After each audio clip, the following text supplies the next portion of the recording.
कहानी की शुरुआत में एक अमेरिकन सोल्जर को दिखाया जाता है जो अपने टारगेट के लिए पोजीशन लेके बैठा है। तभी अचानक घर से एक औरत और उसका बेटा निकलते हैं। वो औरत अपनी चद्दर में कुछ छुपा कर आती है, उसके साथ एक बच्चा भी, और वो औरत उस बच्चे को एक बम पकड़ा देती है ताकि वो उन लोगों और आर्मी को खत्म कर सके। क्रिस के लिए ये सब अलग और मुश्किल फैसला था। वो जब भी किसी को शूट करने लगता तो उसे घबराहट होती, लेकिन उसे अपनी ड्यूटी की वजह से ऐसा करना पड़ता है। अब इससे पहले कि क्रिस उस औरत और बच्चे पर गोली चलाता, कहानी फ्लैशबैक में जाती है जहाँ क्रिस एक छोटा बच्चा होता है। हम देखते हैं कि क्रिस टेक्सास के जंगलों में अपने फादर के साथ हिरन का शिकार करने आया है। उसके फादर शिकार करने में बहुत अच्छे होते हैं। वो क्रिस को भी अपनी बंदूक से निशाना लगाना सिखाते हैं। जब क्रिस पहली बार निशाना लगाता है तो वो हिरन को एक ही गोली में मार गिराता है। उसके फादर उसे शाबाशी देते हैं। अगले सीन में हम इनकी फैमिली को डाइनिंग टेबल पर देखते हैं। उसके फादर कहते हैं कि इस दुनिया में 3 तरह के लोग होते हैं। पहले भेड़े जो किसी को नुकसान नहीं पहुंचाते, दूसरे भेड़िए जो कमजोरों पर हमला करते हैं, और तीसरे होते हैं शीप डॉग्स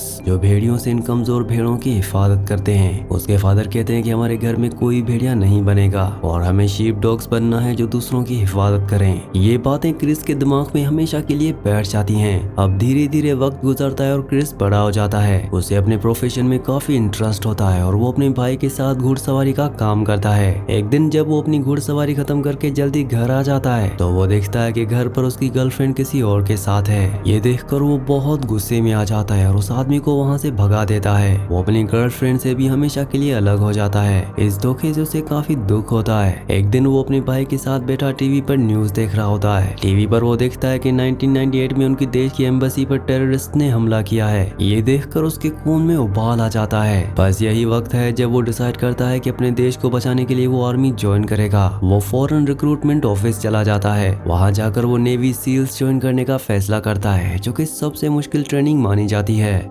इसके बाद हम देखते हैं कि ट्रेनिंग बहुत ही दर्दनाक और मुश्किल होती है। इन्हें कीचड़ और ठंडे पानी में घुटनों तक रखा जाता है। इंस्ट्रक्टर इन्हें हर तरह से तोड़ने की कोशिश करते हैं पर क्रिस हिम्मत नहीं हारता। वो ट्रेनिंग पूरी करता है और एक अच्छा आर्मी स्नाइपर बन जाता है। एक दिन छुट्टी के दौरान क्रिस एक लोकल बार में जाता है जहाँ पर उसकी मुलाकात टाया नाम की एक खूबसूरत लड़की से होती है। टाया शुरू में उसे पसंद नहीं करती क्योंकि उसे लगता है कि आर्मी वाले बहुत मगरूर होते हैं, लेकिन क्रिस उसे बहुत प्यार से बात करता है। क्रिस की शराफत और सच्चाई देखकर टाया उससे इम्प्रेस हो जाती है। इन दोनों के बीच काफी अच्छी दोस्ती हो जाती है। जिसके बाद हम देखते हैं कि वो एक मेले में जाते हैं जहाँ क्रिस अपनी शूटिंग स्किल्स दिखाकर उसके लिए एक बड़ा सा टेडी बियर जीतता है। इनकी दोस्ती जल्द ही प्यार में बदल जाती है। जिसके बाद ये दोनों धूमधाम से शादी कर लेते हैं। शादी के दिन सब बहुत खुश होते हैं, लेकिन शादी के फंक्शन के दौरान ही क्रिस को एक फोन कॉल आता है जिसमें बताया जाता है कि 9/11 का हमला हो चुका है और उन्हें ड्यूटी पर जाना होगा। क्रिस वहाँ ड्यूटी पर जाने के बाद बहुत बिजी हो जाता है। उसे सीधा इराक के शहर फलुजा में भेजा जाता है जहां हालात बहुत खराब होते हैं। अब हम वापस उसी ओपनिंग सीन में आ जाते हैं जहां क्रिस उस औरत और बच्चे पर निशाना लगाए हुए था। जब वो औरत बॉम्ब आर्मी की तरफ फेंकने लगती है तो क्रिस मजबूरी में अपना ट्रिगर दबा देता है और उन दोनों की वहीं पर ही मौत हो जाती है। क्रिस के लिए सबसे अलग और मुश्किल फैसला था और ये सब करने के बाद वो बहुत ज्यादा घबराहट और दुख महसूस करता है, लेकिन उसकी इस गोली की वजह से बहुत सारे मरीन सोल्जर्स की जान बच जाती है। बाकी सब उसे बहुत रिस्पेक्ट देते हैं। क्रिस वहाँ एक के बाद एक खतरनाक टेररिस्ट को अपने निशाने से मारता है। उसकी हिम्मत और रिकॉर्ड को देखते हुए सब उसे लेजेंड बुलाने लगते हैं। क्रिस का नाम दुश्मनों में इतना फैल जाता है कि टेररिस्ट उसके सर पर बहुत बड़ा इनाम रख देते हैं। वहीं दूसरी तरफ हमें दुश्मनों का एक स्नाइपर दिखाया जाता है जिसका नाम मुस्तफा है। मुस्तफा एक ओलंपिक गोल्ड मेडलिस्ट शूटर था। मुस्तफा भी छुप कर अमेरिकन आर्मी पर निशाना लगाता है और बहुत ही खतरनाक साबित हो रहा होता है। अपने पहले टूर के बाद क्रिस छुट्टियों में वापस अपने घर टाया के पास आता है। टाया प्रेग्नेंट होती है और दोनों हॉस्पिटल जाते हैं। जब डॉक्टर अल्ट्रासाउंड में बच्चे की हार्ट बीट सुनाता है तो क्रिस खुश तो होता है, लेकिन उसकी आंखों में एक अजीब सा खालीपन होता है। डॉक्टर नोटिस करता है कि क्रिस का ब्लड प्रेशर बहुत ज्यादा हाई है। वहाँ जंग में जो कुछ उसने एक्सपीरियंस किया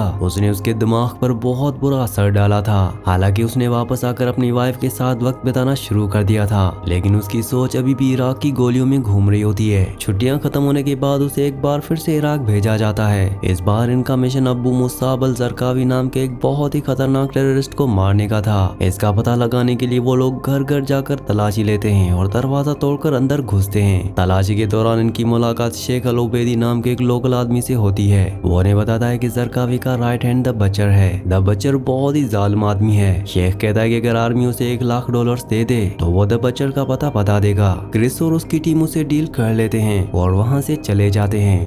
लेकिन उनके जाने के बाद द बचर को इस बात की भनक लग जाती है। जब क्रिस और उसकी टीम वापस शेख के पास पहुंचते हैं तो वो देखते हैं कि द बचर अपने आदमियों के साथ वहां आ चुका है। वो उस आदमी के सामने उसके छोटे बेटे को जमीन पर गिरा देता है, फिर एक ड्रिल मशीन ऑन करता है और उस बच्चे पर बहुत करता है। ये बहुत ही दर्दनाक मंजर होता है जहाँ बाप अपने बेटे को तड़पता देखता है और जोर जोर से चिल्लाने लगता है। द बचर इसके बाद उस शेख को भी वहीं मार देता है। क्रिस अपनी स्नाइपर से ये सब देख रहा होता है और आगे बढ़ता है ताकि उन्हें बचा सके, लेकिन दुश्मन की फायरिंग अचानक से बहुत बढ़ जाती है जिससे वो बच्चे और शेख को बचाने में पूरी तरह नाकाम रहता है। क्रिस ये कबूल करने के लिए तैयार नहीं होता कि आखिर कैसे एक इंसान दूसरे इंसान पर इतना जुल्म कर सकता है। इसी टूर के दौरान उसे खबर मिलती है कि उसकी वाइफ ने एक बच्चे को जन्म दिया है। वो इराक से वापस अपने घर आता है, लेकिन वॉर के बाद उसकी आदत बिल्कुल बदल चुकी थी। जितना वक्त गुजर चुका था उसके लिए नॉर्मल जिंदगी जीना काफी मुश्किल हो गया था। उसकी वाइफ टाया उसे कहती है कि आप हमेशा सोच में घूम रहते हैं। वो रोती है और कहती है कि मेरी जिंदगी में सिर्फ आप थे,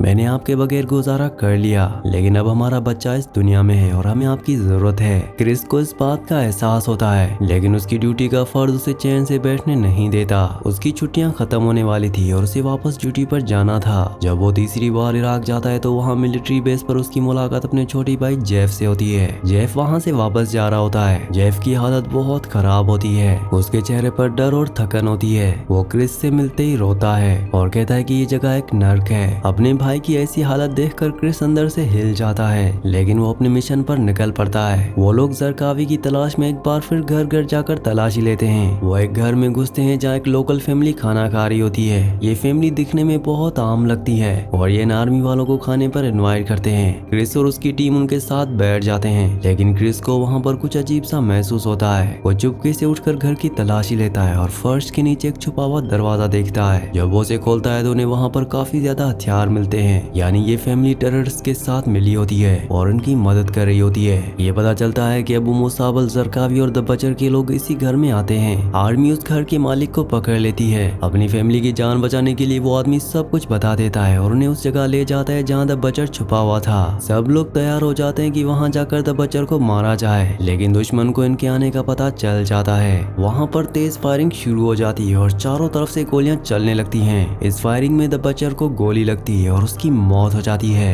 ये एक बहुत बड़ी कामयाबी होती है क्योंकि टेररिस्ट में से एक मेन टारगेट मारा गया था, लेकिन इनकी टीम पर दुश्मन का स्नाइपर मुस्तफा हमला कर देता है। इस हमले में क्रिस के दो सबसे अच्छे दोस्त मार्क ली और रायन जॉब बुरी तरह जख्मी हो जाते हैं। मार्क ली को गोली लगती है और वो वहीं दम तोड़ देता है। रायन जॉब की आंखों में गोली लगती है जिससे वो हमेशा के लिए अंधा हो जाता है।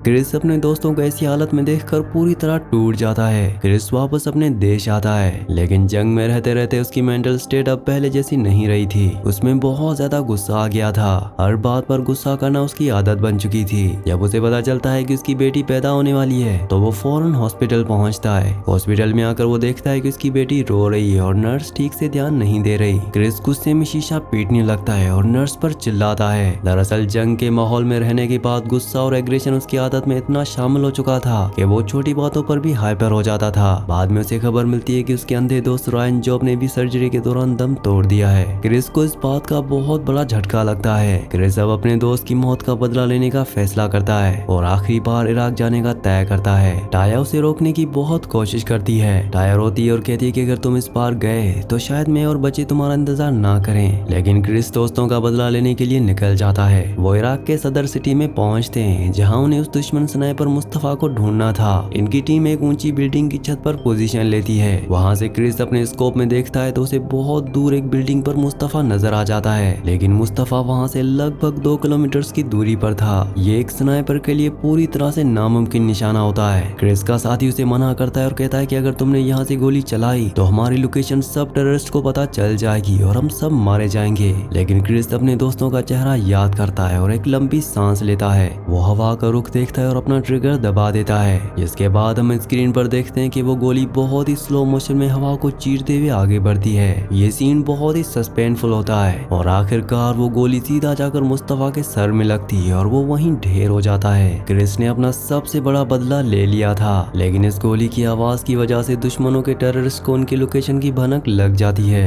वो लोग चारों तरफ से भारी हथियारों के साथ इन पर हमला कर देते हैं। इनकी बिल्डिंग को चारों तरफ से घेर लिया जाता है और तेज फायरिंग शुरू हो जाती है। वहाँ पर अचानक इतना तेज रेत का तूफान आ जाता है कि किसी को कुछ भी नहीं दिख रहा होता। हर तरफ सिर्फ धूल और मट्टी होती है। इस भारी गन फायर के बीच में क्रिस अपनी वाइफ टाया को सैटेलाइट फोन पर कॉल करता है। वो गोलियों की आवाज के बीच चिल्लाकर कहता है कि मैं तुमसे मिलना चाहता हूँ और मैं अब वापस आना चाहता हूँ। क्रिस और उसकी टीम उस रेत के तूफान से बने पर्दे का फायदा उठाते हुए छत से नीचे उतरते हैं और भागने की कोशिश करते हैं। रास्ते में दुश्मनों के साथ फायरिंग करते हुए भागते वक्त क्रिस के पैर में गोली लग जाती है, लेकिन वो अभी भी हिम्मत नहीं हारता। अपने भाइयों की मदद से वो एक आर्मी ट्रक में चढ़ने में कामयाब हो जाता है। आखिरकार वो वहाँ से अपनी जान बचाकर निकलते हैं। इस आखिरी मिशन के बाद क्रिस हमेशा के लिए आर्मी छोड़ देता है और वापस अपने घर अमेरिका चला जाता है। उसकी वाइफ उसे वापस जिंदा देखकर बहुत खुश होती है, लेकिन क्रिस हमेशा इसी सोच में गुम रहता है। घर में बैठे हुए वो अचानक टीवी की ब्लैंक स्क्रीन को घूरता रहता है और उसे अपने दिमाग में गोलियों की आवाज सुनाई देती है। एक दिन वो अपनी फैमिली के साथ घर के पीछे बारबेक्यू पार्टी कर रहा होता है। वहाँ इनका कुत्ता उसके छोटे बेटे के साथ खेल रहा होता है, लेकिन क्रिस को लगता है कि वो कुत्ता बच्चे पर हमला कर रहा है। वो फौरन आगे बढ़ता है और उस कुत्ते को मारने के लिए बैट निकालता है। ताया जल्दी से आकर उसे रोकती है और उसे एहसास दिलाती है कि वो सिर्फ खेल रहे थे। इस वाक़ये के बाद ताया समझ जाती है कि क्रिस ठीक नहीं है। उसकी वाइफ उसे तुरंत एक VA हॉस्पिटल में एक मिलिट्री डॉक्टर के पास लेकर जाती है। डॉक्टर क्रिस से बात करता है तो ये पता चलता है कि उसकी खामोशी और गुस्से के पीछे उसे ये पछतावा था कि वो अपने काफी सारे दोस्तों को बचा नहीं पाया। डॉक्टर उससे पूछता है कि क्या तुम्हें किसी को मारने का पछतावा है? तो क्रिस कहता है कि मैं अपने हर फायर का हिसाब ऊपर वाले को देने के लिए तैयार हूँ। डॉक्टर उसे समझाता है और कहता है कि अगर तुमने अपने देश की हिफाजत के लिए ऐसा किया है तो उसका पछतावा नहीं होना चाहिए। इस ट्रॉमा से बाहर आने के लिए डॉक्टर उसे और भी वॉर वेटरन से मिलवाता है जिन्होंने जंग में अपने हाथ या पैर खो दिए थे। क्रिस उन वेटरन्स को शूटिंग रेंज पर निशाना लगाना सिखाता है। वो सब लोग अपने वॉर के एक्सपीरियंस शेयर करते हैं और क्रिस को मोटिवेशन देते हैं। इन जख्मी दोस्तों की मदद करके क्रिस को अंदर से बहुत सुकून मिलता है और वो धीरे धीरे अपनी पुरानी जिंदगी में लौटने लगता है। क्रिस अब सोचने लगता है कि जंग अब खत्म हो चुकी है, उसे अपने वाइफ और बच्चों को क्वालिटी टाइम देना होगा। वो आम जिंदगी जीने के लिए बहुत कोशिश करता है और आहिस्ता आहिस्ता इसमें कामयाब होने लगता है। वो दोबारा से मुस्कुराने लगता है, लेकिन एक दिन अचानक उसके घर में एक मिलिट्री का दोस्त आता है जिसे किसी मेंटल हेल्प की जरूरत चाहिए होती है। इस आदमी का नाम एडी रॉय रूट था। क्रिस बहुत खुशी से टाया को अलविदा कहता है और उसकी मदद करने उसके साथ अपनी गाड़ी में बैठकर चला जाता है। टाया उसे जाते हुए देखकर मुस्कुराती है, लेकिन स्क्रीन यहीं पर ब्लैक हो जाती है और मूवी के एंड में हमें स्क्रीन पर लिखा हुआ बताया जाता है कि US एक्स सोल्जर ने मेंटल इलनेस की वजह से क्रिस को गोली मार दी, जिससे क्रिस की वहीं पर मौत हो गई। ये पूरी दुनिया के लिए एक बहुत बड़ा झटका था कि इतने बड़े हीरो की ऐसी मौत हुई। उसके बाद स्क्रीन पर रियल फुटेज दिखाई जाती है जहाँ लोग हाईवे के दोनों तरफ खड़े होकर अमेरिकन फ्लैग लेकर क्रिस को आखिरी सलामी दे रहे होते हैं। उसके फ्यूनरल में हजारों लोग शामिल होते हैं और उसे पूरे फौजी एहतराम के साथ दफनाया जाता है। ये अमेरिकन स्नाइपर की पूरी कहानी एक सच्चे हादसे पर बेस्ड है। इसे ये सीख मिलती है कि जंग में जीत चाहे किसी की भी हो, लेकिन नुकसान दोनों तरफ होता है। दोनों तरफ के लोग अपनी जान गंवाते हैं और उनकी फैमिलीज पीछे सदमे में रह जाती हैं। इसी सीन के साथ इस मूवी का इस कहानी का एंड हो जाता है। अगली कहानी आप किस मूवी पर सुनना चाहते हैं मुझे नीचे कॉमेंट्स में जरूर बताना, और अगर ये वीडियो आपको पसंद आई हो तो वीडियो को लाइक और चैनल को सब्सक्राइब लाजमी से कर देना।